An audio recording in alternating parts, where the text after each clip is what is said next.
Thank you to those that are joining us. We're just going to take a minute to let people enter through our socially distant virtual door here. Take a minute.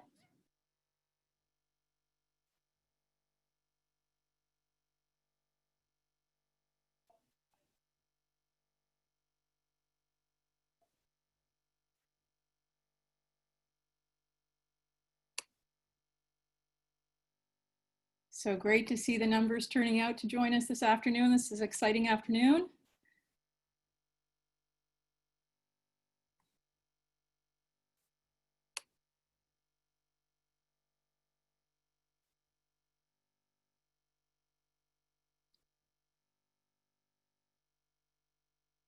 Let's wait another 30 seconds or so and then we'll begin.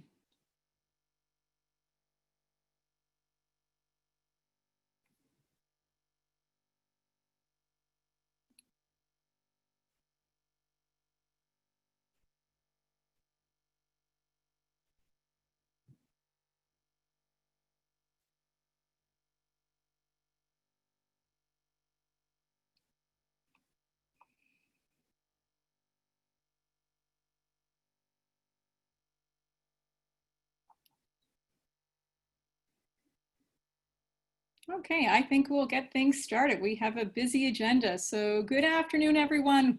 Bonjour tout le monde.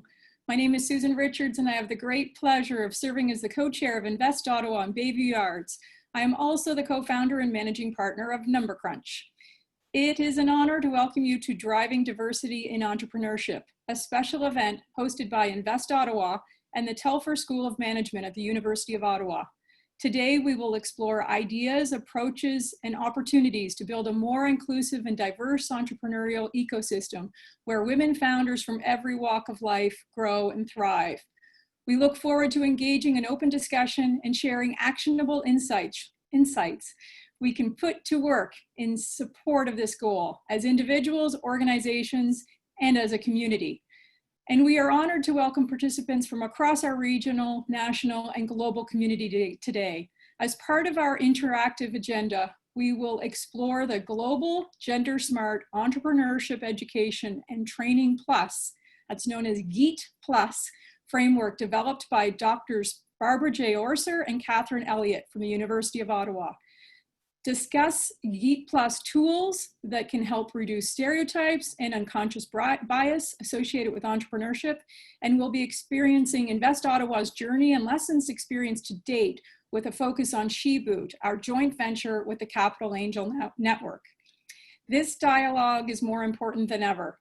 The world has completely changed. COVID-19 is impacting entrepreneurs and firms across every sector. In this global health and economic crisis, women founders, defined as entrepreneurs who identify as women, face unique challenges that require targeted action. Critical but fragile, nascent gains made by women founders and funders are at significant risk. It takes a strong foundation to endure an unprecedented global storm. Even with a track record of strong performance and success, women-owned companies are less likely to survive. This is a risk that threatens Canada's long-term economic growth and global competitiveness. According to a 2019 BDC study, women account for 28% of all entrepreneurs in Canada.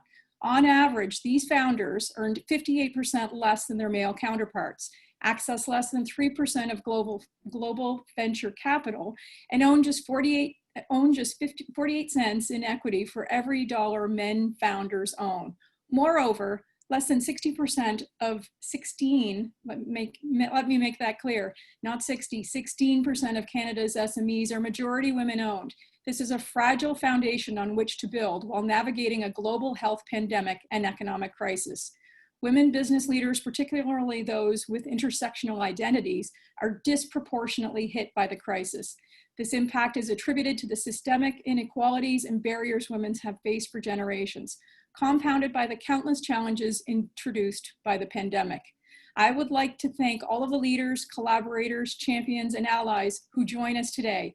Together, we can drive critical change and create highly diverse and inclusive entrepreneurship ecosystems that propel our economic growth.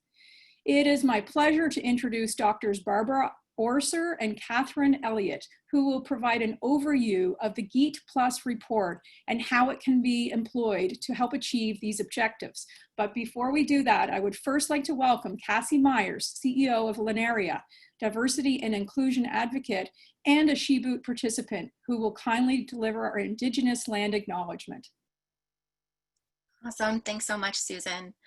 Invest Ottawa and the University of Ottawa are located on the unceded territory of the Algonquin Anishinaabe Nation, people who historically and currently live on this land. We are grateful to connect virtually with people who have the opportunity to gather on this territory. As we begin to engage in a conversation about equity, diversity, and inclusion, we recognize that Indigenous people in Canada, especially Indigenous women, face violence, discrimination, and racism at an unprecedented rate. We aim to recognize the historical and ongoing impacts of colonization and the impacts this has on how we view diversity and equity, and how we aim to create inclusive tools to support Indigenous women and Indigenous entrepreneurs. Thank you, Cassie. Over to you, doctors. Okay, thank you, Susan, and thanks, Cassie, and welcome everyone to our European participants. Good evening and good morning to the Westerners. Thanks for joining us, and thanks to Bayview Yards and Invest Ottawa, the Capital Angel Network, and all who are contributing to SheBoot and other regional, national, and international initiatives to drive diverse entrepreneurship. My name is Barb Orser, and my immediate task is to help set the context for today's conversation. Co-author Catherine Elliott will then provide details about the Gender Smart Entrepreneurship Education and Training Plus, or GEET.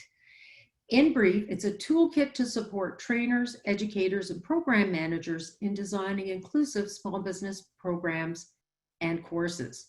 The goal, as mentioned, is to reduce the incidence of gender, racial, and other stereotypes associated with entrepreneurship. And it does so by translating evidence-based insights into actions. And that's the theme of today's event. Released in August, our team is working with Canadian and international knowledge partners to adapt the tool in different cultural and knowledge contexts. For example, Dr. Margot Thomas of Women's Economic Imperative is leading the adoption of the GEET Plus in Latin America and Sub-Saharan Africa. So we're delighted to showcase our toolkit. And why focus on entrepreneurship education and training? In 2019, Global Entrepreneurship Monitor, and this is Babson College's flagship report on the state of entrepreneurship, asked experts in 54 economies to assess the environment for entrepreneurship in terms of 12 conditions. Conditions such as access to capital, market entry, infrastructure, or policy. Entrepreneurship education was universally ranked the weakest condition. Rapid transition to online digital content, in part due to the pandemic, threatens to reinforce stereotypes that are inherent in online, easily accessible digital content. And as an educator, I see a huge shortage of inclusive entrepreneurship content. In the context of our panel today, we need to mobilize knowledge about gender and other intersectional influences with respect to capital and access to capital. For example, Telfer research is examining the influences of gender and other factors on access to capital. Work being led by Professors Mwaka Natani and Alan Riding, who are reporting on both demand and supply side challenges. So on the demand side, Telfer studies tell us that across North America, self-employed women self-rate as having less general financial knowledge and confidence compared to men. And this is true even when we matched years of management experience and other explanations. The Scotiabank Women Initiative has dug deeper to examine small business financial knowledge and confidence. And again, Scotiabank reports women identified entrepreneurs self-rate as having less small business financial knowledge and confidence. For example, less than 16% of women identified entrepreneurs felt confident in their knowledge about angel investment. Objective tests to gauge small business knowledge suggest these perceptions have merit. And we know that women entrepreneurs are more likely to self-fund, less likely to apply for all types of capital compared to men, including trade, credit, leasing, and debt. This infers smaller capital base, less cash, less engagement with financial institutions that our government are using to deploy relief programming or funding, institutions that offer mentoring or referrals to other sources of capital, such as equity. On the supply side, I think some today might be surprised to learn that in Canada, women entrepreneurs who apply for debt, that is a bank loan, are less likely to have that loan application declined compared to men. This is according to Statistics Canada and more recently Scotiabank. StatsCan reports that in 2017, rejection of turndown rates of bank loans was 6.9% for women applicants versus 10.2% for men. And this is based on 17,000 small and medium enterprises. These insights are not the same for equity capital. And as Susan mentioned, less than 3% of VC capital is invested in women-owned firms. These are really important insights because too often reporting on the state of women's entrepreneurship rely on dated anecdotes or misinformation that can dissuade women from applying for all types of capital. Trainers need this kind of information to build gender-smart curricula. So what else do we know about gender, entrepreneurship, and training? In 2019, Telfer released a provincial-wide assessment of community and university-based small business support services. Working with Dr. Wendy Zukier at Ryerson Diversity Institute, we conducted on-site visits, surveyed organization, hosted workshops, and a conference. And we'd like to acknowledge Invest Ottawa was a champion of this work. And we learned that in Ontario, most, but not all support intermediaries do not effectively monitor recruitment of diverse clients, staff, or mentors. Less than half consider gender diversity in recruitment. Less than a third consider it in selecting clients. We also learned that many executives assume that all are welcome, but the question remains, do all feel welcomed? Thought leaders sought to be more inclusive, but barriers to doing so, as expressed by the leaders, are highlighted below. And you can see there are a number of those, including knowledge about equity, diversity, inclusion, supplier diversity, such as WeBe Canada. I know they've just joined the call. Challenges recruiting diverse entrepreneurs, and the assumption that this remains a women's issue. Bottom line, the need for equity, diversity, and inclusion training about entrepreneurship is systemic. However, Ontario's not alone. We're not unique. International studies report that entrepreneurship education and training has less impact on girls and women. And while women comprise the majority of undergraduate students, they're often unrepresented in entrepreneurship courses, pitch competitions, hackathons, etc. In the US, we know that women-identified entrepreneurs are underrepresented in accelerators and incubators. Earlier this year, the International Finance Corporation released a study on pre- and post-acceleration program outcomes. Okay, so pre and post. And based on 240 accelerators around the world, programs were seen to exacerbate gender gaps in equity financing, but not debt. So it's interesting, we're seeing again some gender influences playing out differently between debt and equity financing. To recap, we see less engagement of girls and women, limited accountability for engaging diverse clients or mentors, and the need for contemporary curricula that more accurately affects the intersectional influences of entrepreneurship. Finally, many ecosystem leaders would like to become more inclusive, but not sure how to do so. So to inform actions, Catherine and I work with stakeholders to construct the Gender Smart Entrepreneurship Education and Training Plus. And as mentioned, these resources enable educators and trainers to design inclusive small business content and courses, and to support leaders who seek to drive diverse entrepreneurship. So I'll turn it over to Catherine, who will tell you a bit more about the GEET Plus.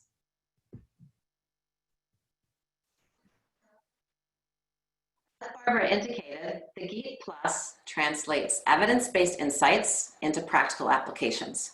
So in our report, there's a framework, principles, scorecard, action strategies, tips, and case illustrations.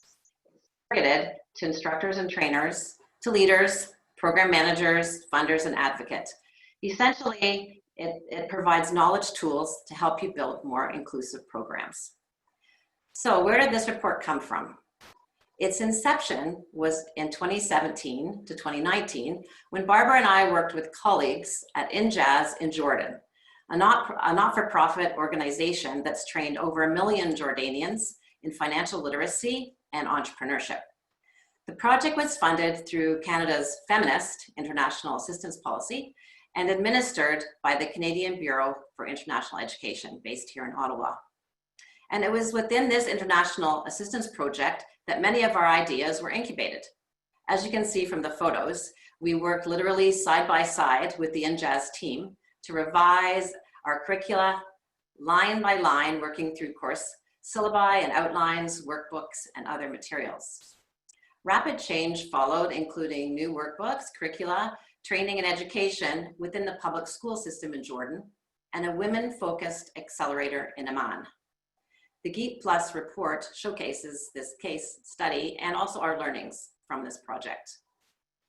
Unfortunately, however, research tells us that this is not the case in most countries. So to facilitate gender-smart programming and ignite conversations around inclusive entrepreneurship, education, and training, we designed the GEET Plus framework and scorecard. It's based on 7 guiding principles. These are the guiding principles, and I won't walk you through all of them. You can read them yourself, and the report is available for download, and I invite you to do so. However, I just wanted to point out the first principle, which is in alignment with Canada's signatory commitments to the UN Sustainability Goals. The GEET Plus calls for all entrepreneurship, education, and training programs to be centered on equity, diversity, and inclusion. How to do this at a high level is based on the remaining 6 principles. But to translate these principles into action at the program and course levels, we have developed a more detailed framework and also a scorecard. So here is the framework, and it integrates 7 principles, or components rather, of course and program design. So you might recognize some of those phases as you design your own programs. At the center, though, it's based on a critical foundational commitment of the organization's leaders to EDI, something that we'll hear about, no doubt, in today's panel. It also relies on expertise in EDI, equity, diversity, and inclusion, and specifically related to women's enterprise. Then, to operationalize this framework, we developed the Gender Smart Entrepreneurship Education and Training Plus Scorecard.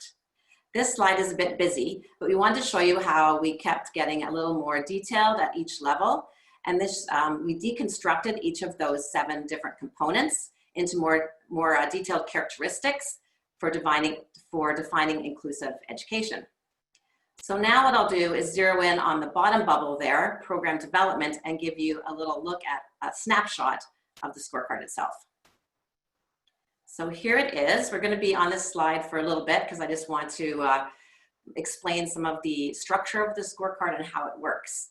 So you'll notice down the left-hand side in the column there that there are a number of statements. And these statements are based on research evidence on women's entrepreneurship and inclusive education and training. To the right of that, you'll see that there are illustrative metrics. And these metrics are examples of how you can measure progress and move towards targets in trying to establish that type of training. So individuals or teams can basically score their programs according to each of these criteria. And what differentiates, excuse me, this scorecard from other organizational level tools is that it's focused specifically on entrepreneurship, education, and training, and it's grounded in research. Let me just provide one more example of how evidence has informed the assessment criteria. If you look down the left column to the 4th, you won't be able to see it, but trust me, the 4th statement, it talks about the degree to which courses include examples, cases, or activities that reflect diverse identities. This statement is based on Telfer research on entrepreneurial identity among undergraduate students.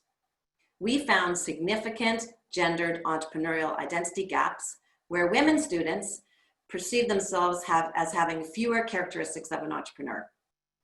They saw themselves as less confident, less innovative, less opportunistic than men counterparts.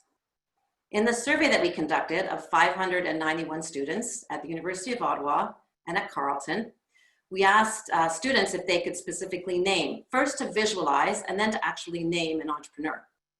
The vast majority, first of all, only 1% of men and 10% of women actually visualized a woman.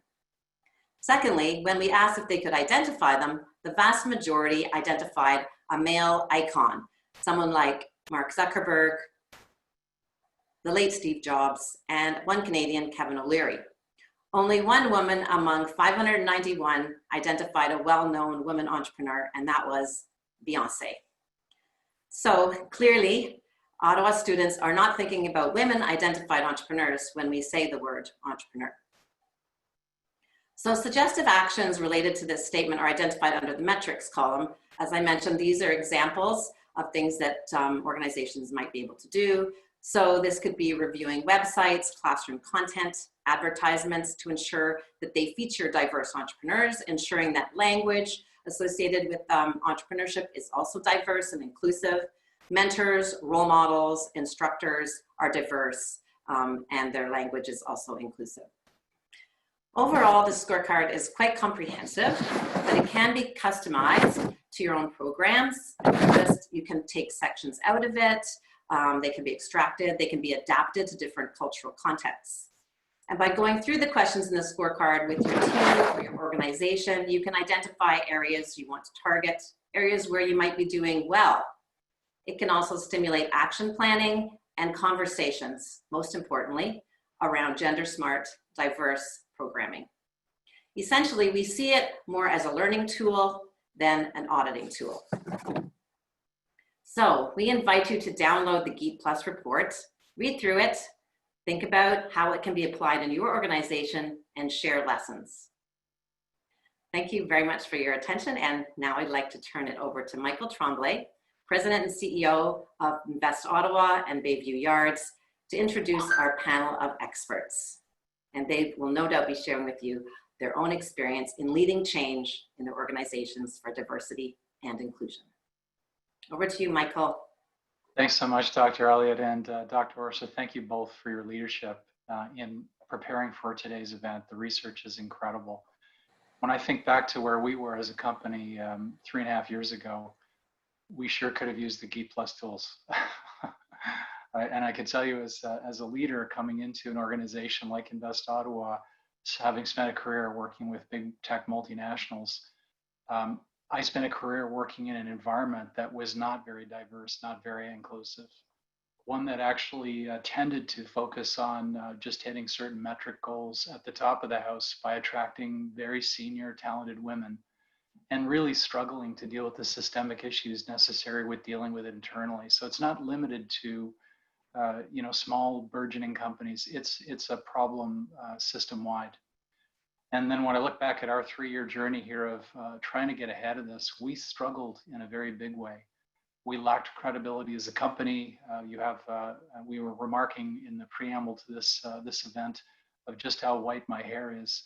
I couldn't be any more a white Caucasian male. And so trying to deal with these issues and bringing credibility to it, it really required everything that we had. And I can say we've made progress, but we have a long, long way to go still.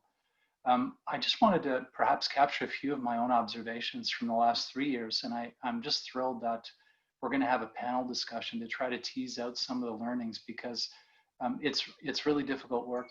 And these are issues that you have to be deliberate on. So a couple of words that came to me through the process the last 3 years came from women leaders, actually. Words like intentionality and belongingness. And one of our panelists, Shav, will, I'm sure, talk a lot about that. The idea of belongingness is the ultimate destination, isn't it? Diversity and inclusion is one thing, but if you don't feel you belong, what have we accomplished? So I think really important words. Words matter, right? And the way in which you go about things really, really does matter. The importance of measurement, obviously the GEET Plus program and the set of tools that has been created here I wasn't really joking at the start, like I wish we had access to these because, to be frank, we had to work our way through a wide variety of issues and try to work our way through as best we could. We did actually introduce at the last International Women's Week a series of metrics that we had been tracking. I look at our panelists, people like Julia, who we have as one of our incredible advisors at Invest Ottawa. So blessed to have you with us in that capacity, Julia. But if I think back 3 years ago, our mix of having senior women entrepreneurs helping us with our companies was very thin. The number of companies we had with women-owned business leaders, very thin. We do have a lot of women inside of Invest Ottawa, but we've been working very, very hard at ensuring that we have women in leadership roles at Invest Ottawa. And we're very blessed to have people like Sonia, who is just such an incredible leader in our community. So measurements matter. You get what you inspect, very important principle, and one that we really do try hard to work on. And then the last part is the collaboration piece. We're a small company. We have at this point, I would say just under 70 full-time employees and lots of part-timers and an enormous amount of help from the marketplace. I think that we're as strong as we are right now because early on we had a lot of help from a lot of people that care about this topic. And so draw from that energy. To me, that is an extremely important lesson from the last few years. And definitely draw from what you're about to hear from our panel. So I'd like to now actually turn this back over to Dr. Orser. Each of our panelists will introduce themselves in sequence as we go through some of the questions, and I'm looking forward to the discussion. Thanks so much. Okay, thanks very much, Michael. And I would ask all the participants, please feed your questions through the chat box. I can see one that's just come up on the imposter syndrome, and I'll try and keep my eye on the chat box once we run through some introductory questions to our panelists, and then they'll take it from there. And as Michael mentioned, they'll also introduce themselves. So the objective of the panel is threefold. One is to learn a little bit more about how Invest Ottawa is accelerating support for women founders, women entrepreneurs, to learn about GEET, and then to understand how Invest Ottawa will be leveraging the GEET Plus and the related resources within its programming. So I'll start with Sonia Shorey. And Sonia, you've made many changes, and you've played key roles in initiating change within Invest Ottawa and the National Capital Region, including spearheading gender diversity and inclusion guidelines within Invest Ottawa and Bayview Yards, mobilizing change agents, and then initiating GEET. So what motivated you to initiate all of these programs to support women-owned businesses, women founders, and women entrepreneurs? Thank you so much, Barb. And just to echo Mike's words, outstanding work that you and Catherine have undertaken. And we have been so proud to be engaged with you throughout our journey. We truly could have put all of these great tools to work very early on, because we did set an aspiration at the start of our strategic planning process, knowing that Invest Ottawa had had a very bumpy experience in terms of the support being provided to women founders, particularly those from every walk of life. We made it a very clear objective in 2017, many new members of the leadership team coming together, and an ideal opportunity as we were setting our strategic plan to make that a clear objective. And that was really the start of this journey. And it is a journey, just to echo Mike, we have a very, very long way to go, but we're very excited and encouraged by the steps that we've taken together with our investors, with our founders, with our board and our community.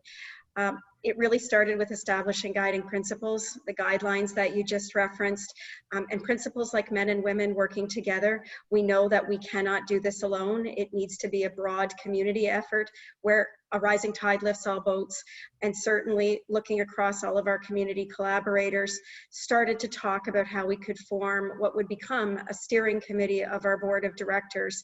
And we have a very passionate and committed group of leaders from the investment, industry, and entrepreneurship community who came together with us on the heels of our strategic plan to set objectives, measures that we report on annually now at International Women's Week, a set of strategies and tactics within each of those particular areas that engaged every part of our corporation.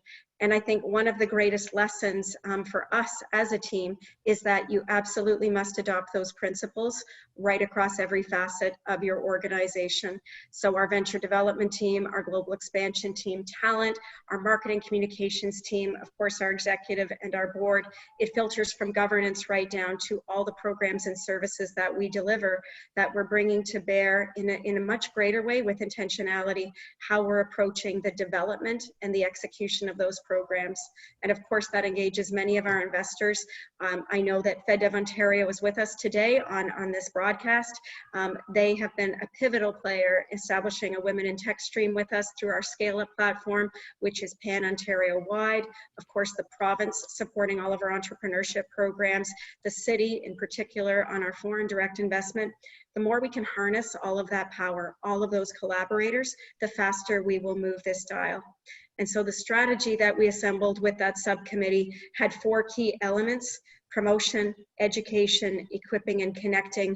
And it looked at many facets of the challenges facing female founders and women-owned business. You will hear today from experts like Jennifer Francis, who leads the Capital Angel Network, director of our board, about the challenges we face on the investment side of that equation. We need more women angels to be making investments. We also need to grow the pipeline of women founders. And that really is one of the key objectives of SheBoot. When we look across why we're doing this, we know research shows, and you just heard it, that more diverse teams, more women and men working together from every walk of life has significant economic benefit, greater productivity, performance, and outcomes. And in fact, McKinsey reports we can add 150 billion, I believe it is, to our economy's GDP by 2026 if we prioritize gender equity. Invest Ottawa is a partner in that objective, and we really would love for this to be a template, we hope, for regions around the world. Our vision is to make Ottawa the best region in the world for women founders to launch, grow, and scale sustainable, globally successful commercial companies in tech and so many other sectors. We want to see the first $100 million woman-owned company in this city in the next 5 years. And I'm putting a stake in the ground that I believe it might just be Advanced Symbolics, led by Aaron Kelly, who was with us for the launch of SheBoot, a fantastic AI-based company growing and scaling out of Ottawa that has captured the world by storm. And is really outshining many of the competitive intelligence markets and traditional firms on this planet. So very, very excited. We want to have impact. It's all about creating opportunity for women founders and achieving economic impact from every walk of life. And there is no better panel than this one to speak to that, because they are our partners and we are very grateful. Okay, well, thank you, Sonia, and thank you for your leadership role as the Vice President of Marketing and Communications at Invest Ottawa, and really a champion over the last several years as we've watched a huge transition at Invest Ottawa. So I'm going to turn to Julia Elvich, and hi, Julia. And you've been a long-standing champion of women in tech, women on boards. You've supported many Canadian initiatives to drive change. You've held the role as a president of a high-tech firm, ChipWorks, for over 13 years. So you bring to this panel a lot of tenure, a lot of insight about the pace of change and why we need change. And my question to you is, from your perspective, why does the National Capital Region need a women-focused capital market boot camp? Julia? Thank you, Barbara. I want to kick off by saying, I'm currently an early stage advisor with Invest Ottawa, something I love doing. I'm an angel investor and a member of the Capital Angel Network board, and a co-founder of SheBoot. And going back to ChipWorks is a company that actually existed in Ottawa for 23 years. I helped co-found and finally took on the role of president for the last 13 years. We exited in 2016, and it actually since then has been an interesting time where I've done a lot more thinking about women in technology.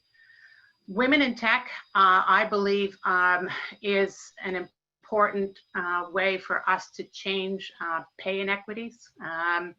And the more we can get women in tech, the smaller our pay equities will be in the future. It already is a much smaller number. But let me go back to, I started in tech in the 80s and worked as an engineer in the semiconductor industry. And at that time, I was pretty used to being the only woman in the room. And it, you know, that was almost 35 years ago. I had to do the math to double check it. And you know what? I'm so frightened with how little has changed. I really thought that, you know, come the 2000s, you know, suddenly, you know, we'd start to see some more exponential change, and there has been change, but not enough. So I looked up, there's a study published in 2019 by the Brookfield Institute. They looked at 2016 and saw that women made up 48% of the labor market in Canada, but only 20% of the tech occupations. When the tech industry expanded between 2006 and 2016, 180,000 jobs were created. And 90% of those jobs went to men older than 45. 90%. It's frightening. During that period, I would have expected that, you know, women would be at least taking 50% of that expansion. So I have looked at how I can help in a number of ways. I've talked to girls and tried to get their interest in tech, and Jennifer does a fantastic job with a Technovation program. But you know, after exiting full-time working life, I realized that I could help in a new way and support women that were tech entrepreneurs, and help them succeed meant that we were going to change the mold in a different way. Pushing up from the you know, the beginning, the girls is still important, but if we can change the top, if we can get more women not only being founders, but at the C-suite, then we can see and change more diversity in companies around Ottawa, around Canada, around the world. And so that's why I started being focused more on being a more familiar face for women as they came across the entrance of Invest Ottawa. Somebody that, you know, they could talk to in those early stages of their business, and that I think was successful. I really am, but there needed to be more, and I was so happy to have the support of Jennifer and Sonia when we started talking about what more we could do and create the SheBoot. This is a beginning, but a lot more can still happen, because we're only talking about that investment ready stage, really going earlier, helping during the ideation stage, helping go from ideation to proof of concept, and really bringing more women through that funnel, I think would be a fantastic change for Ottawa. And I'm a huge champion for more boot camps at different stages for women entrepreneurs. Yeah. Well, thank you, Julia. And I think the point you raise is, and what we see in our own work is, you're seeing these gender inflections right through from opportunity recognition, sector choice, resource aggregation, and then you get into the growth trajectory. And thank goodness, at least we've got an intervention that's going to take high potential women founders and kickstart them and accelerate their growth. So thank you for your leadership, for everything you're doing around this space. I'm going to move to Jennifer Francis. And Jennifer, this spring, the Ottawa Business Journal quoted you as saying that the Capital Angel Network and Invest Ottawa want to change the investment landscape and put more funds in the hands of women. And I'm going to bring the question back to education. In your experience, what is the relevance of financial education and training in making this happen? Yeah, so Barbara, I think education is a critical component to making this happen. And I'm going to go back. I've got a similar history to Julia, 35 years working in the tech industry. I started as a software developer, somewhat in the minority then. And if I was still coding, I would certainly be in the minority now as we move at a bit of a glacial pace. So now I do board work, advisory work, and I'm an angel investor. And I made my first angel investment about 7 years ago, and then joined Capital Angel Network. And now I'm the chair of Capital Angel Network and on the board of Invest Ottawa. And when I joined Capital Angel Network, there were only a couple of female investors in Ottawa. And I think I'd been there a couple of years as a member before I saw a female founder pitch to the group. And we know that there are a lot of women who start businesses, and we know that there are women with capital. And I would say, you know, the issue that we have is not expertise in capital, it's knowledge of the investment sector. So what we found in partnering with Sonia, we've run a few different training sessions, so Angel 101 sessions for potential female angels.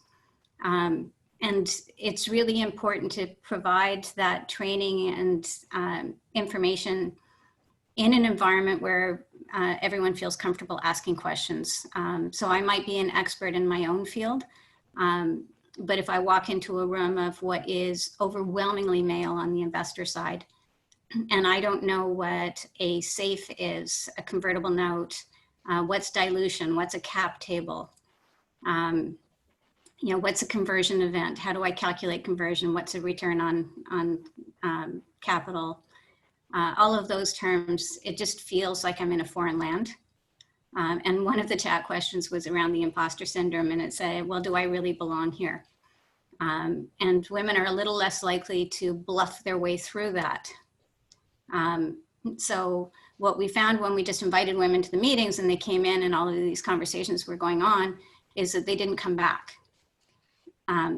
So now we run the Angel 101 sessions. So when you walk into your first angel meeting, you actually know what these terms mean. You don't feel completely lost in a foreign language in the meetings. And I think the same thing, you know, with the She Boot. So we've got several sessions in She Boot on the financial and the investment and the investor landscape side of it. You know, because we know so many female founders bootstrap, which is fine. You can run a good company bootstrapped, but investment really helps to scale a company. So if we want more women scaling, more women being the CEOs of scale-up companies, more women exiting with large, you know, and getting a share of that exit capital, and then coming back into that funding landscape, you know, then you really need to know what the options are that are out there. And you know, as with the investors, the founders also need to understand the terminology, different deal terms. You know, how much should I be giving up? How much ownership should I retain? What's the issue with raising $2 million on a $3 million valuation? And that's all, it's an education issue. I don't think it's a risk issue. I don't think it's a knowledge or expertise. I don't think it's that women can't run businesses. It's that we need that education so that when they walk into a room full of investors, they're confident, they know the words that are being thrown around, they know what to ask for, and they know what it means. So. Okay, thank you. And you know, when you're talking, it reminds me as well that on the financial literacy research program that's underway at Telfer,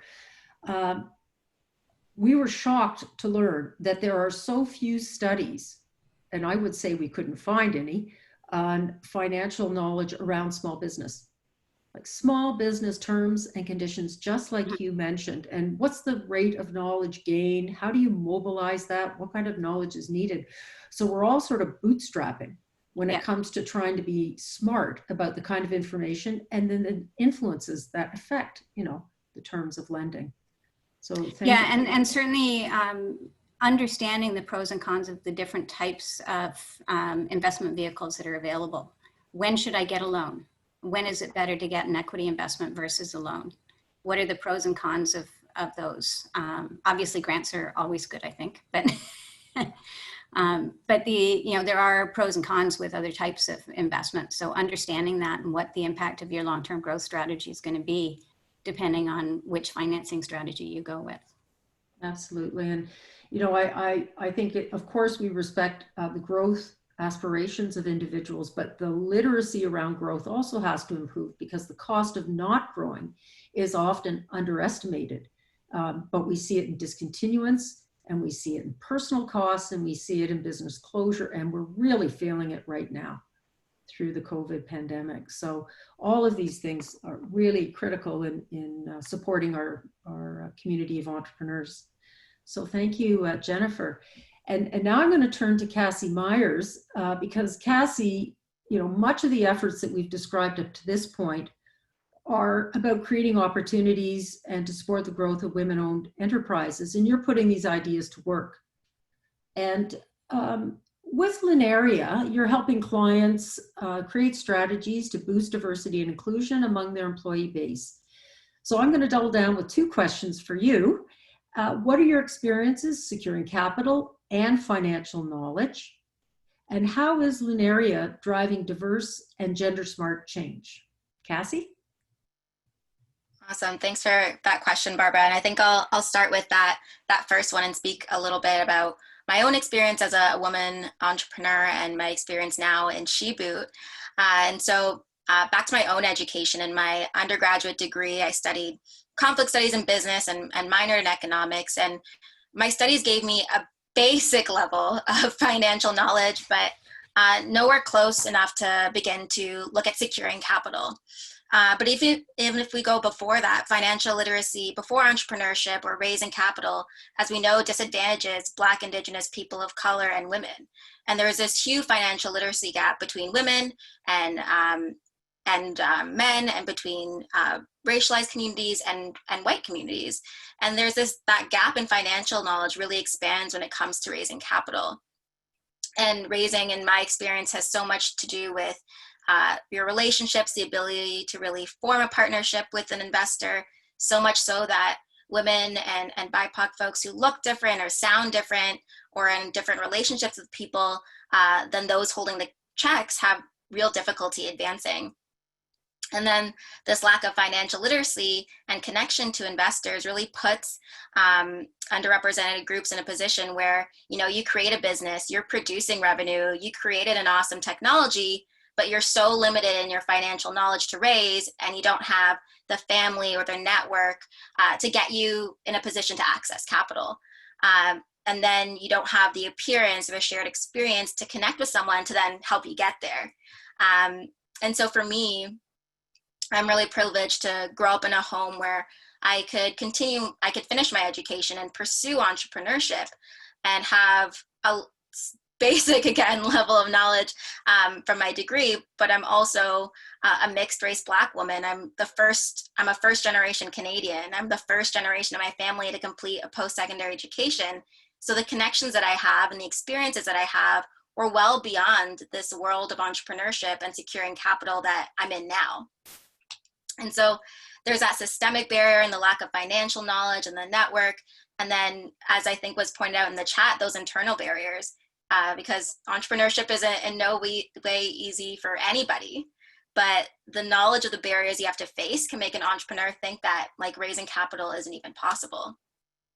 And so for me, some of those personal hurdles were creating a network, tolerating spaces that are uncomfortable or aren't inclusive, where you're called that Black entrepreneur, where you receive funding and people make comments I know you're really lucky to have someone in that room who really just wanted to give it to you, or I know you studied this and you wrote a thesis on it, but I actually don't believe you. And so, or you're not the CEO that we're trying to go for. And so these are the small things that, I've experienced, and I know that my LGBTQ2+ and Indigenous entrepreneurs face at an even worse level. But more on a positive note, what we see now is people really getting this experience. Reports like GEET Plus and the information presented today really paints this picture of the realities facing underrepresented entrepreneurs, and then goes even further to provide the tools to do something about it. And so programs that I'm in, like SheBoot, really help prepare women like myself to overcome perhaps low financial knowledge, to get around some of the biases that you might face when you're interacting with people, to kind of grow beyond those negative experiences, and to get the funding that we have the knowledge, the technology, and the revenue to really make use of. And so to your second question, at Lunaria, we help companies drive diversity, equity, and inclusion through our software or our platform, and organizations measure change through surveys and then build employee capacity through our education units. And so being in this conversation, there are a lot of parallels being drawn between the kind of gender smart change GEET is creating and the gender smart change that we help companies make at Lunaria. And so through our surveys, we're really able to quantify and pinpoint some of the barriers that employees of identities, including gender and beyond gender, are facing, which are often kind of sneaky or hard to see, and then provide organizations with the tips and the education to learn about the barriers and then think about how to move beyond them. And so this conversation is really relevant to myself as a woman, as an entrepreneur in SheBoot, seeing the benefits of this kind of work and all these efforts of you lovely people, and also of a founder of a technology company really looking to advance this work as well.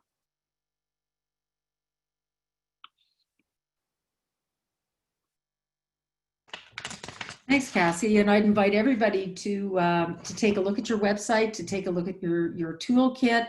We really enjoyed looking at the work that you're doing, and congratulations and thank you for that, really honest look at the layering of complexity and influence and hurdles that entrepreneurs are experiencing and trying to acquire the resources, access to market, to drive business growth, and it impacts efficiencies, and it hits our productivity. So thank you. And I'm noticing in the chat, I'd invite all of you that are participating today, if you have resources. I just saw a comment through Wilfred Laurier, and hi Sarah, please share them on the chat. Share your links. There's a question that's come in about where can we get training outside of Ottawa. We'll come back to that, but if you've got suggestions, please join the conversation, and we're keeping an eye on that, and we thank you for your contributions. So our last formal question I'm going to send to Shav Hasfield-McIntosh. And Shav, please introduce yourself, but you're juggling a number of leadership roles, as are all our participants. As chair of Invest Ottawa's Female Founder Program and Women-Owned Business Subcommittee. And like Jennifer, you're a director at Invest Ottawa and Bayview Yards. You're also a lead at Shopify, and we admire those contributions, particularly during the pandemic. So how is Shopify and Invest Ottawa working to connect the dots? We've had a lot of conversation today about capital, education, but collectively, how are we creating opportunities for women-owned enterprises? Shav? Thank you. So you did a great introduction. I don't really need to build off of that too much. But yes, I am the chair of Invest Ottawa's Female Founder and Women-Owned Business Subcommittee. I'm also a director of the Invest Ottawa and Bayview Yards board.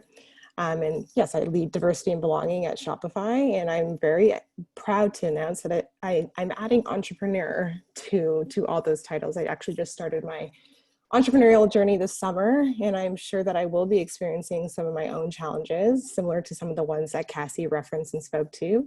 But I am also the daughter of a single mother who is also an entrepreneur and was a newcomer to Canada back in the 70s. So I've had a front row seat to the struggles and challenges that she faced and hurdles she had to clear just to survive as an entrepreneur, yet alone successfully scale a business. And I always say I wish organizations like Invest Ottawa existed back then, and I wish companies like Shopify were around to support her journey and make entrepreneurship accessible. So I am happy to see the progress. And to answer your question, so like some of the work that Shopify Invest Ottawa is doing to connect those dots. And I think Susan touched on this in her opening. Cassie also prefaced this. something that we're doing well and something that I think is so important to consider is the intersectionality, understanding the intersectionality of the experience of women. It's not linear, and it's important to consider. So talking about gender and how it intersects with race, socioeconomics, newcomer status, caregiver status, sexual orientation, disabilities, you really need to take that into consideration and understand the unique challenges that women face based on those points of intersectionality. Something else that I think we're both doing really well, Shopify and IO, is you have to take a data-informed approach. So you need to know who you are building for. So I always say it's so important to just not build for, but to build with community. So it's so important to talk and connect with people in the community. We're doing a lot of that virtually. We were able to do that in real life. Might not happen for a little bit of time, but virtually taking advantage of those connections. You know, it's about surveying and collecting information that can provide you with timely and relevant insights that can inform what and how you build. Also allows us to really deeply understand the obstacles facing women founders, which generally fall into 3 categories like wealth, credit, and trust gaps. Also allows us to deeply understand the systemic changes required to eliminate those obstacles and to understand the discrimination that are faced by women from diverse backgrounds. It's really important to first understand how the fundamental systems impact these communities before you start addressing them. I think we're both, Shopify and IO are doing that well. Also, really important to leverage community building, education, and programming. And I think I heard all of the panelists speak to this, and it was definitely mentioned in the GEET Plus presentation. Community building, education, programming, those are all tools to empower women from marginalized communities and to empower women. Also gives women an opportunity to support the creation of organic sponsorship and mentorship, which we know is a challenge for many women identifying entrepreneurs. And Mike spoke to this earlier as well. It's so important to create a sense of belonging intentionally and to create safe spaces for the community. A lot of times organizations and companies really focus on the diversity aspect, but you have to really make sure that you're fostering inclusion and belonging in your spaces to make people feel welcome so that people can actually achieve their goals. Some other ways that Invest Ottawa are really focusing on education and programming is through the She Boot, which is being championed by Capital Angel Network as well. It's a boot camp to support technology-enabled women-led businesses to gain more access to capital and to encourage more women to become investors themselves. If you look at the amazing International Women's Day 2020 programming that Sonia and team put on and put together, over 65 organizations were involved. It's over 30 events, over 2,000 plus participants over 9 days.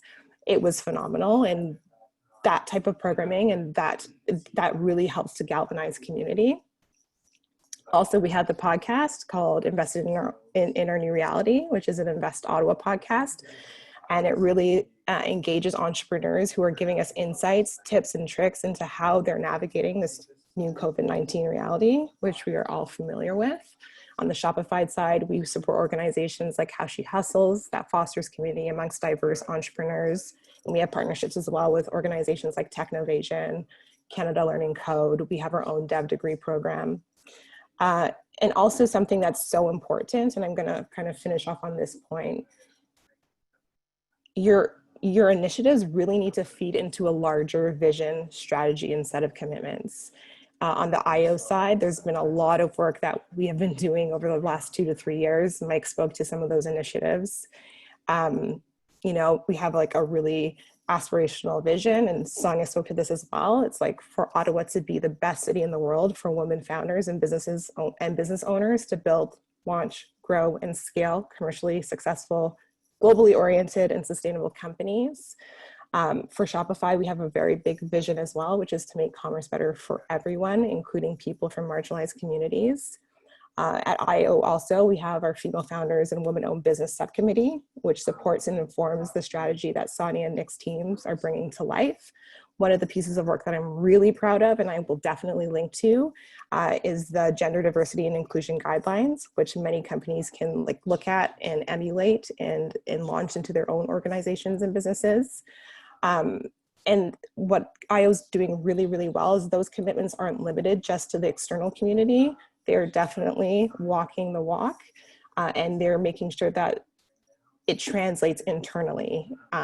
So it's the external and internal strategies really need to feed into each other and really need to be brought to life as it pertains to diversity, inclusion, and belonging.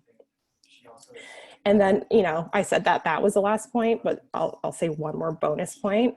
I really think that all of the insights that you're garnering from the community, it really needs to impact how you build your product, and it really needs to translate into action. I find a lot of times organizations spend a lot of time talking about what they can do, and they don't spend enough time doing something about it. Sometimes that's like based out of fear, but it's like we need to get over that fear and we need to do something. It's not going to be perfect. It's going to be uncomfortable. You might make some missteps. But action, diversity and belonging are not, they are action words. So that's what I'll say.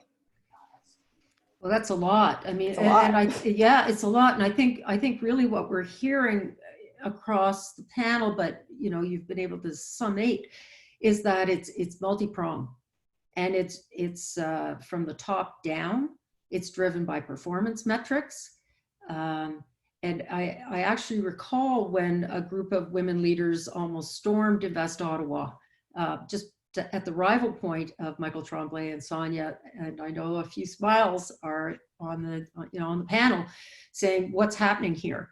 And the rate of change, the magnitude of change is, I think, a lesson for a lot of organizations, that with that kind of leadership, with clear performance metrics, we saw it in Jordan, we're seeing it in Ottawa.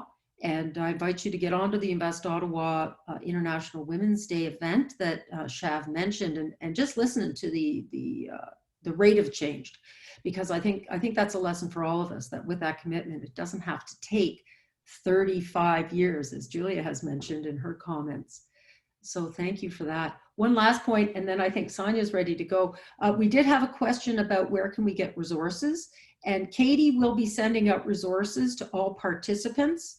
The toolkit, the GEET Plus, page 26, how do I remember that, has an inventory of links. Many leaders on the call. I see Patricus on Much. I see Kelly Cooper. Please share your resources in the chat so we can get those up online. And over to you, Sonia.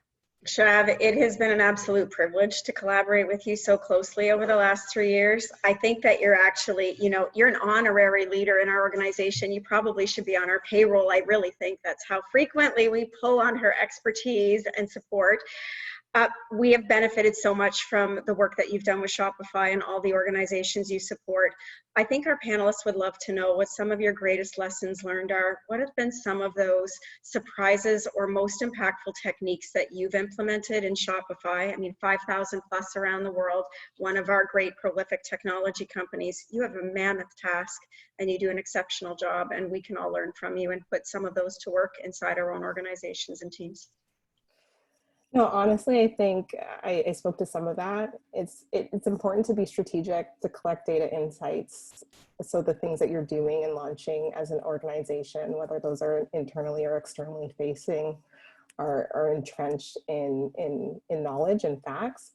But it's so important to do something. Like, this is the one thing. I know the fear is real. I know today we are in a period of like cancel culture, and that's like very real, and it's what people are scared of.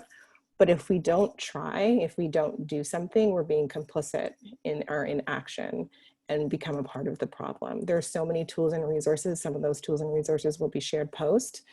There's so much information out there. Again, I think it's so important to just take that first step. I think it's so important to build with and not for. Talk to people. We're humans, engage with humans, ask them questions, understand how they're doing, what are their greatest challenges. That's one thing that I think is so important. I think sometimes companies and organizations, they launch initiatives that don't hit because they got around a table with the leaders, usually pretty homogenous, and they took a guess at what they think people needed. So it's really important to, again, build with the community and to do something and take an action forward, and to make sure that your strategy does not just live with your HR team and department, but that it's woven into every single facet of your business and impacts your business goals and objectives. It will not, any DEI initiative will not scale or transform your organization if it sits with your HR team or your diversity and inclusion team. So at Shopify, we definitely embed it into like our business objectives and goals. Amazing. I have another question, Barb, if I'm allowed. And this one's for Cassie. So Cassie, you're one of our SheBoot participants. When we look at where we're at in our journey with Invest Ottawa and our strategy, over the coming year, we're going to be very focused on intersectionality, how we can design programs and services and better support women founders from all of the equity-seeking groups. In addition to being a founder yourself, you're also an expert in diversity, inclusion, and belonging. What guidance would you have for all of us at Invest Ottawa as we embark on that next part of our journey? Yeah, and that's a really important question. And I think we're already lucky in the fact that, you know, you were already able to collect such a diverse group of women and entrepreneurs that we are able to see different experiences already and see, you know, how might this program be expanded to cover more aspects of someone's diversity.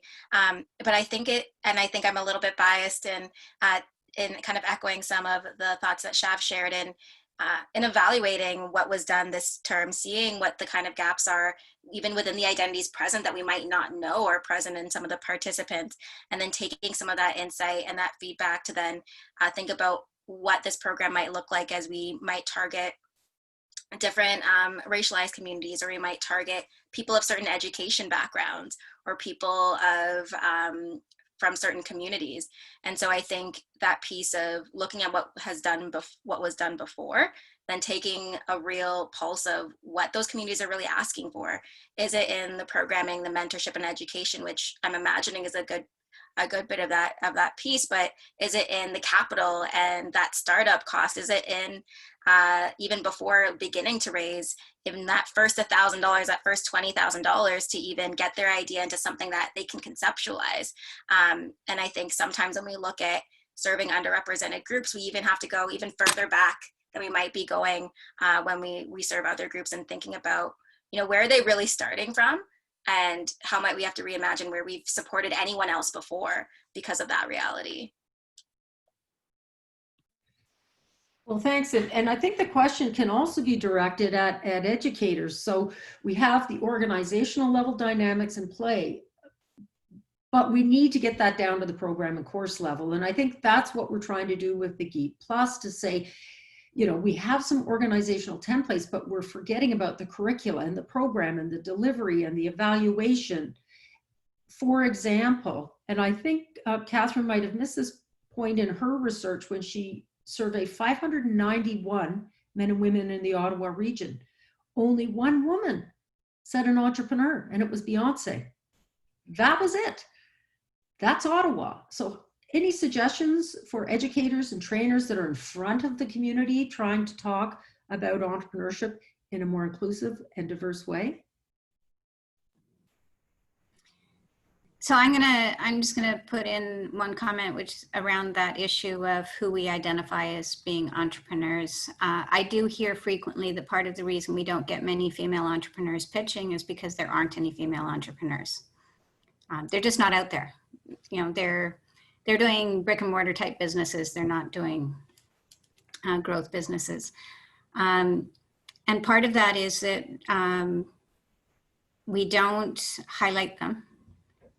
We don't really celebrate the victories.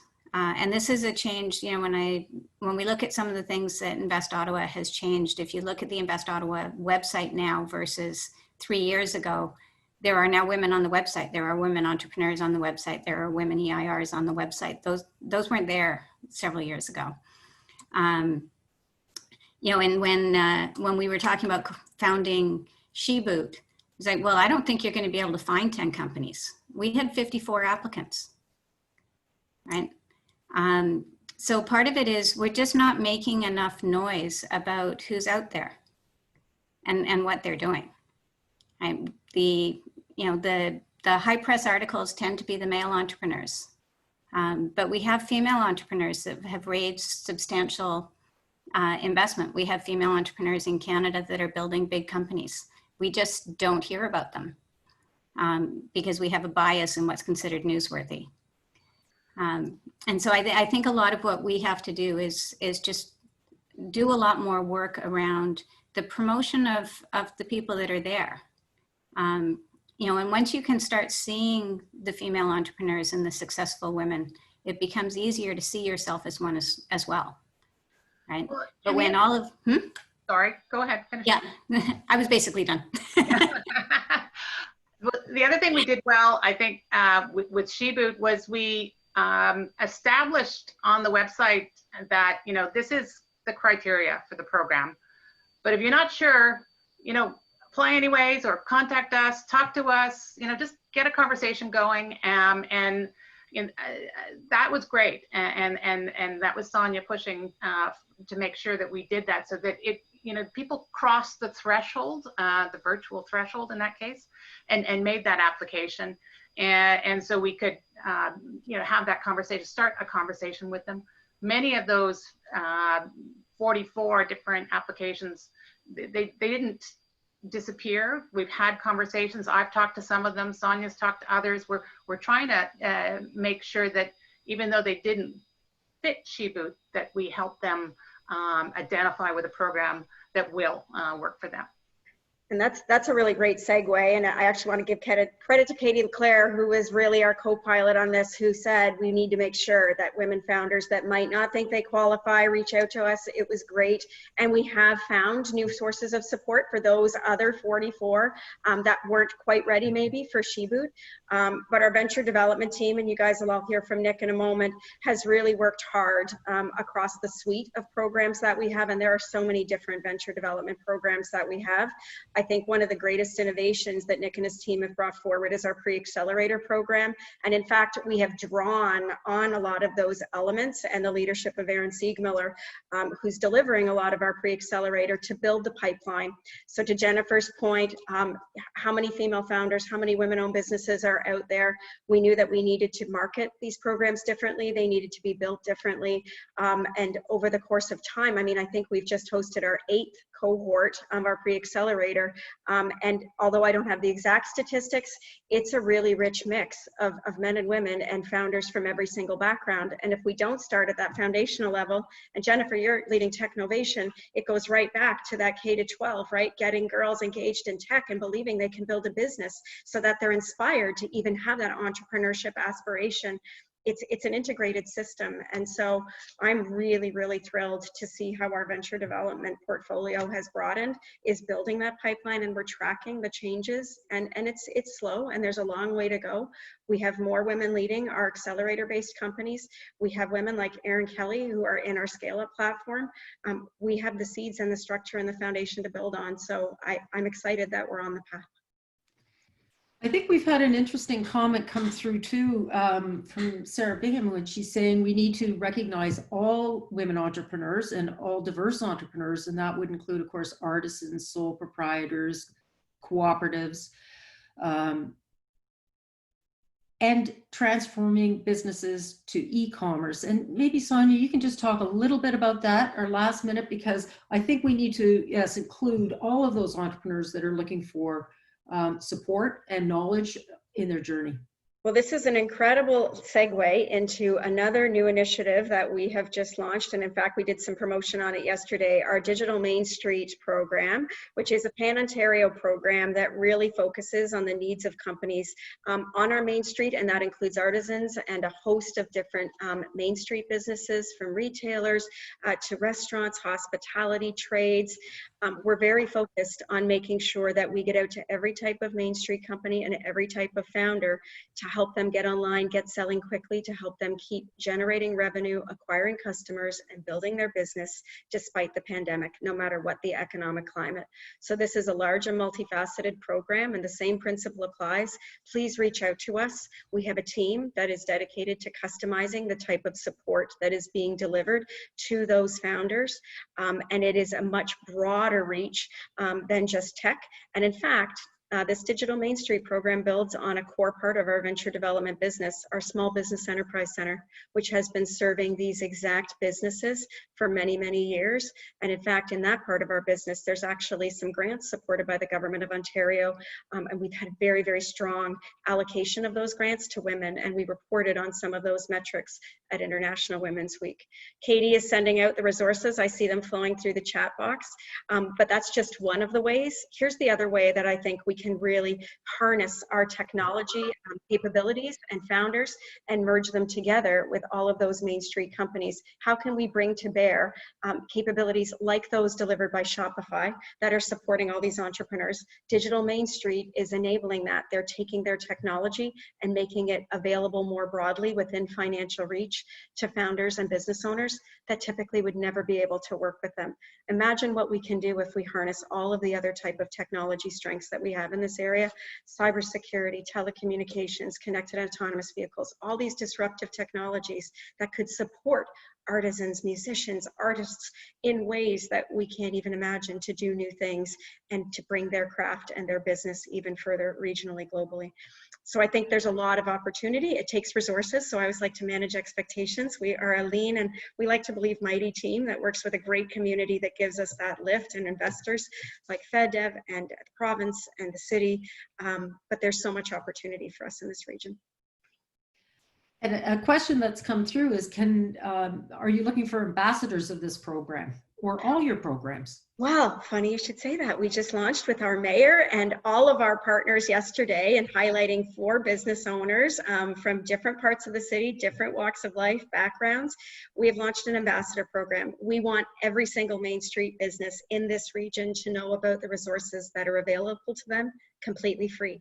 Mini digital marketing agency, professionals, learning resources, your customized team here to help build and execute your strategy with you. Get online, investottawa.ca/ambassador. I know that Katie's sharing the resources. We want to spread the word. The goal is to make sure every business in this region understands what is available to them, how we can help them so we can have that impact that includes women from every single walk of life.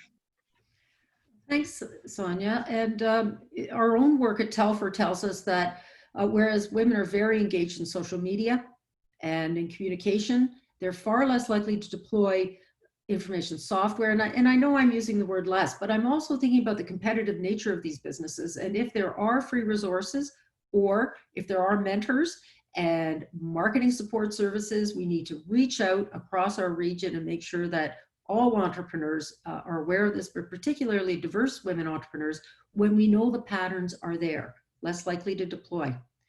So in wrapping up the panel, I'm going to ask each of our panelists, maybe just for a leave behind, if you could, and sort of a last insight sharing with our participants in today's webinar. And because Jennifer, you're sitting on my left, why don't we start with you? And I'll just run across the screen.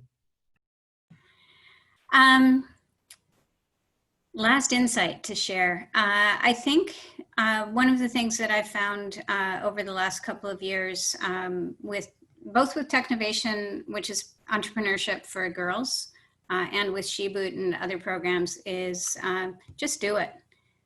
Just get going. I've been given 18 million reasons why we aren't ready to run a program. There's not going to be enough demand. There's not enough resources. You're not going to be able to get funding, this, that, the other thing. But you can just get started. I mean, we started SheBoot with basically nothing 9 months ago. We've got a full program. We've got founders. We've got content. We've got lots of support. If we'd waited till we had everything in place before we started, we'd still be on the drawing board. So, I think, if we want to make a difference, it's just get out there and start doing stuff. Can I go next? Oh, all right. Well, just because it's a follow-on to what Jennifer said, I mean, I'm still amazed. In February, we brought 18 women from the Ottawa region together, and we said, what do you think? Do you think we can pull this off? A SheBoot program to get women investment ready. I was unsure during the session whether we'd convince people, and I still was a little unsure near the end, but it really, there was a following almost immediately. And those 18 women turned into 20 women turned into 25 women. We now have 50 plus women in Ottawa involved in this program in some way or shape or form, and including 10 women that have put $10,000 forward for the final $100,000 prize. Blew me away. I did not know we could get 10 women to give us $10,000 and put it towards that pitch prize. So I am very proud right now to be a woman in Ottawa and supporting this next great group of women founders. And I just want to say we got that commitment before we had any idea what we were going to do for the 4 weeks with the boot camp. And before COVID hit too. And we didn't lose anybody because of COVID as well. Mm-mm.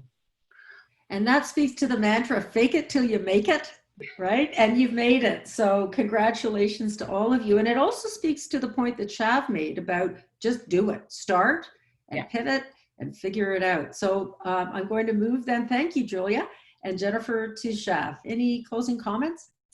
No, I think like this was a great conversation. So thank you for everybody who is a participant and to all the speakers. I think I'll probably just like repeat myself in some capacity here, and an opportunity for businesses is to weave diversity, inclusion, equity, and belonging into their organizations from day one. So not thinking about it when you have 100 employees or 1,000 employees, but thinking of it before you even have a single employee. I shared a resource in there that was made in collaboration between Tech Girls and TWG. And it's a diversity guidebook for startups and scale-ups. It gives some tips on how you can do that. So I would say that if we have some entrepreneurs on the call listening right now, start thinking of D&I today. Don't wait until you have already scaled up. There's no better time. We need more equitable businesses out here in the ethos, hiring and supporting the economy. So that's what I'll say. Yeah, and I think it's a really important lesson for trainers and educators as well, that, you know, one of the founding principles is to center on EDI and then build out. And we do need models. I just saw the new comment coming in about social impact and immigrant newcomer entrepreneurs. And if we start realizing who our client base is, instead of picking up canned content and business canvases that are perhaps dated, I think at least those in the training and education space will be far better off and will better serve our clients as well. So thanks, Shav. Cassie, closing comments? Yeah, I think I'll echo some of what was shared. I think, you know, we were able today to, you know, see some of the research, to see the tools that we can use, and now it's time for action. And the case has been made. We know the results are of investing in DEI and investing in women and investing in Black, Indigenous, people of color entrepreneurs. And now's the time to really go for it. And so that's the kind of encouragement that I'd leave. Hey, thank you, Cassie, and thank you for the work you're doing in driving that change in companies around the world in efficient and digital ways. So that wraps up the panel this afternoon. I'm now going to turn the floor over to Nick Quain, and Nick is going to wrap up with Catherine our afternoon webinar. Nick?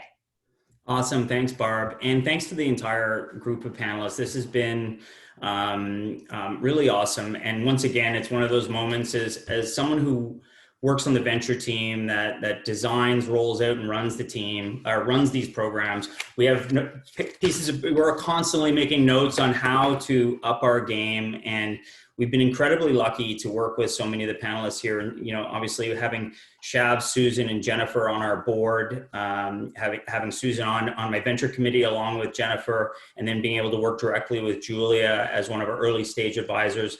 Very strong women who are not shy about telling us that some of the changes that we need to put in place. So we're really lucky to be able to work with you all directly and then indirectly with the rest of you as well. And I think that, you know, it's been really interesting over the last 3 years to realize some of the unconscious biases that I had and many of us have had in running these programs, and simple things like the language that we use when we promote programs. You know, it's so easy when you're trying to promote a program and encourage entrepreneurship to fall into this glorified narrative on tech startups that often is a vernacular that's very a sort of Silicon Valley bro culture.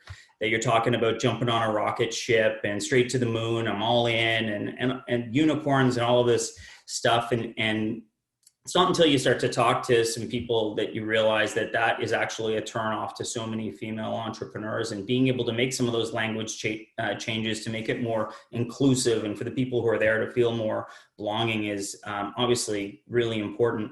And yeah, over the last few years, as Jennifer mentioned, not only have we increased drastically the number of female advisors that we have, but we need to promote the fact that we have female advisors. So many entrepreneurs aren't sure about whether they want to take that step and reach out and get help and actually pursue their idea. It feels like a big leap.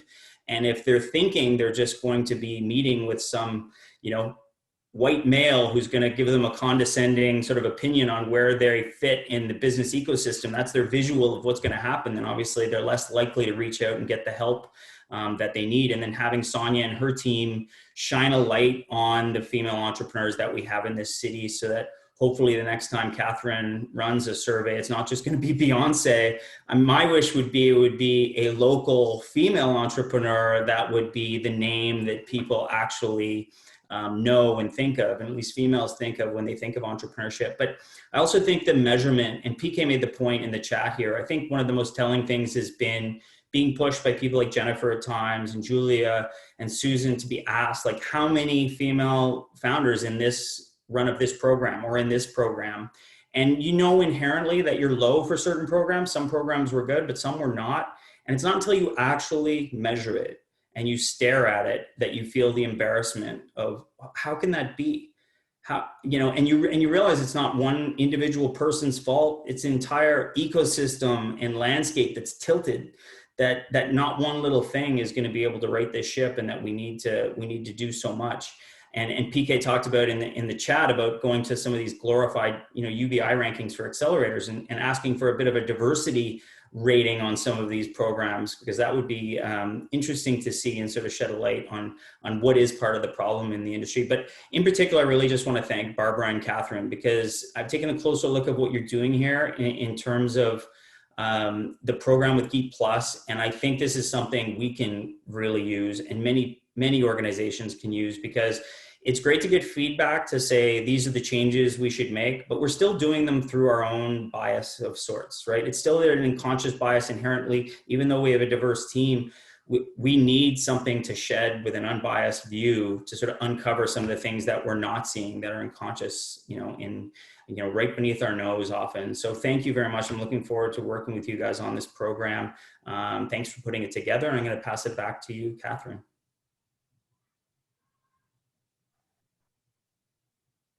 To you.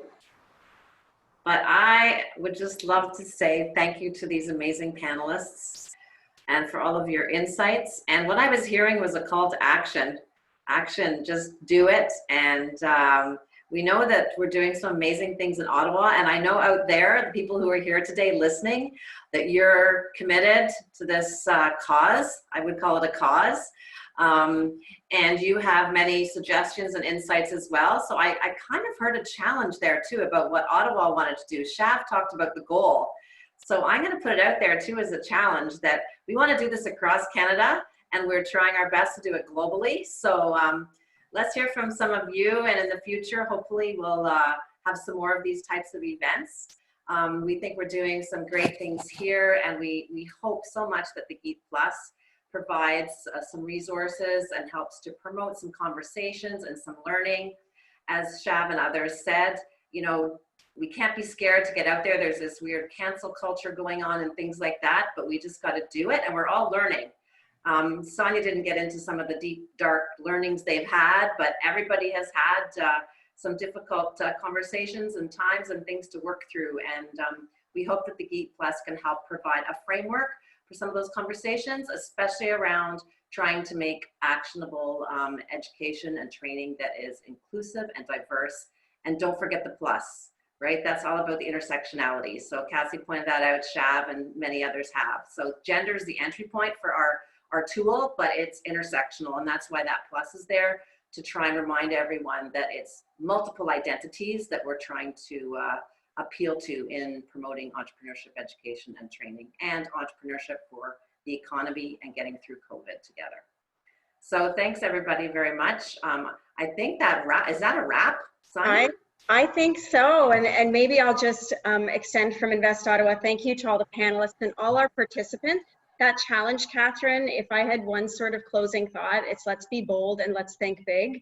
If we harness all of the collective strengths of the panelists that are right across Canada, and I know there's leaders like Jill Earthy out west, I know Kathy Hogan from our oceans industry out east, we've got folks around the world. Imagine that we looked at what we could do together to move this dial. The more critical mass we have, the more commitment there is and resources we put towards it, the faster that goal will be achieved. International Women's Week will look very different this year, I'm certain, in Ottawa, because we will likely still be in the pandemic. I think every single panelist that's with us today should come back and look at what we can do together globally to create a set of week-long programming that supports women founders and leaders around the world. And so that is the challenge that I put out to you that we'll be following up with you on. And that, I think, brings us to a close. Thank you very, very much to everyone. Thank you, Barb and Catherine, for your great collaboration and support, and to all of our panelists. Thank you for joining us today.